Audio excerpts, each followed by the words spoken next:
Mesdames et messieurs, bonsoir. La télévision d'État d'Arménie occidentale vous présente les nouvelles du jour. Comment l'Arménie occidentale, devenue l'Arménie intégrale, a obtenu son indépendance? Des représentants du gouvernement de l'Arménie occidentale sont présents au Panthéon de Yerablour à l'occasion de l'anniversaire de formation de la Sala. Nous continuerons à faire entendre la voix de l'Artsakh au monde, David Babayan. 22 familles déplacées se sont installées à Arajadzor. L'Arménie orientale et le Royaume-Uni célèbrent le 30e anniversaire de l'établissement des relations diplomatiques.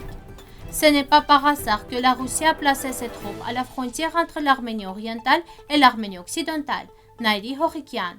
Après une pause d'un an, la station de ski d'Aragva a rouvert au Javark. Chers compatriotes, aujourd'hui, nous sommes réunis pour célébrer ensemble l'indépendance de l'Arménie occidentale le 19 janvier 1920, rappelant que la naissance de la Sala a eu lieu le 20 janvier 1975.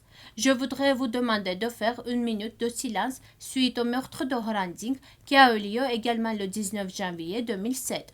Après la Seconde Guerre en Artsakh et après l'occupation d'une grande partie du territoire de la région d'Artsakh par l'Azerbaïdjan, la Turquie et l'Azerbaïdjan cherchent aujourd'hui à transformer une pseudo-victoire militaire sur le terrain juridique. Lisez le rapport complet sur notre site web. Janvier est un mois très important dans la vie du peuple arménien. Le 19 janvier 1920, l'État arménien est reconnu de facto, jour d'indépendance. La Sala a été formée le 20 janvier 1975, lorsque Gurgen Yannikian a lancé un appel au peuple arménien et aux partis traditionnels depuis la prison. Seul un groupe de jeunes arméniens a répondu à l'appel de Yannikian, annonçant au monde que le peuple arménien était vivant et ne renoncerait jamais à ses droits légaux, revendiquant les conséquences du génocide commis contre l'Arménie occidentale par la Turquie. La délégation du gouvernement de l'Arménie occidentale ainsi que les représentants du peuple arménien et les combattants de la Sala étaient présents au Panthéon militaire Yerablour pour rendre hommage à nos héros tombés sur le chemin de libération de la patrie et dire que tout le peuple arménien continue son travail sacré aujourd'hui. Au nom de tout le peuple arménien, disons gloire éternelle à nos héros. En 2021, nous avons distribué 20 documents à l'OSCE, 15 à l'ONU, 4 documents au Conseil de l'Europe, qui font référence au génocide humanitaire et culturel commis par l'Azerbaïdjan, diverses questions politiques qui, en général, ont leur impact et que nous continuerons à diffuser pour que la voix de l'Artsakh puisse être entendue dans le monde entier, a déclaré le ministre des Affaires étrangères de la République d'Artsakh, David Babayan. Comme l'a noté M. Babayan, en 2021, le ministère des Affaires étrangères a rempli ses fonctions en essayant de faire tout son possible pour protéger les intérêts de l'Artsakh dans diverses instances internationales, ainsi que pour ne pas rester à l'écart des processus géopolitiques. Le nombre total de documents, de communications officielles et de commentaires diffusés par l'agence est de 159, ce qui, à mon avis, est un processus assez actif que nous menons, bien sûr, avec nos partenaires en Arménie et avec nos structures dans la diaspora.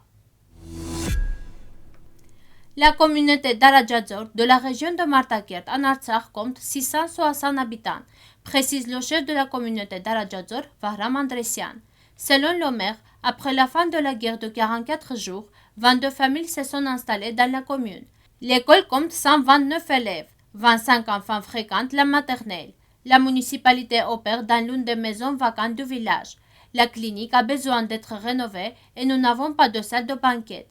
Il y a quelques mois, la route reliant le village à la route principale a été asphaltée.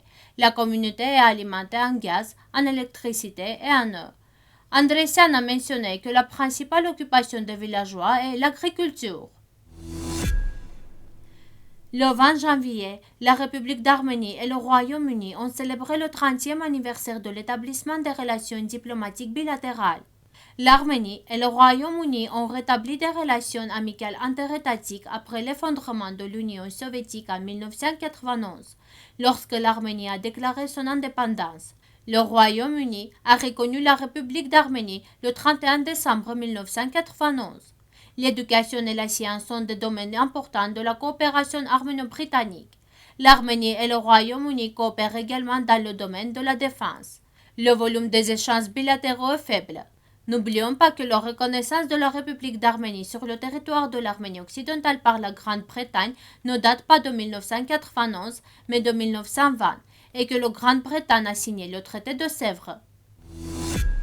Pourquoi une réunion entre des représentants de l'Arménie et de la Turquie devrait-elle durer longtemps si la partie adverse n'a pas vraiment l'intention de faire la paix avec l'Arménie? Une autre question est de savoir si la partie arménienne le comprend ou non. Si elle le fait, quel est l'intérêt de la partie arménienne? Et si elle ne le fait pas, pourquoi? L'analyste Nairi Hochikian a déclaré ceci. Lisez l'article complet sur notre site web. Le centre de ski du village d'Aragva, dans le district d'Akhalkalak, fonctionne depuis 11 ans. Cette saison, les amateurs de ski de différents villages du district viennent au centre et y passent leurs vacances actives. La station de ski a été formée l'hiver dernier en raison de la pandémie. Après une pause d'un an, le centre a rouvert ses portes. Le moniteur de ski mentionne qu'il y a des clients de tous les groupes d'âge. La beauté de la nature et l'attrait du sport empêchent les skieurs de ressentir le froid.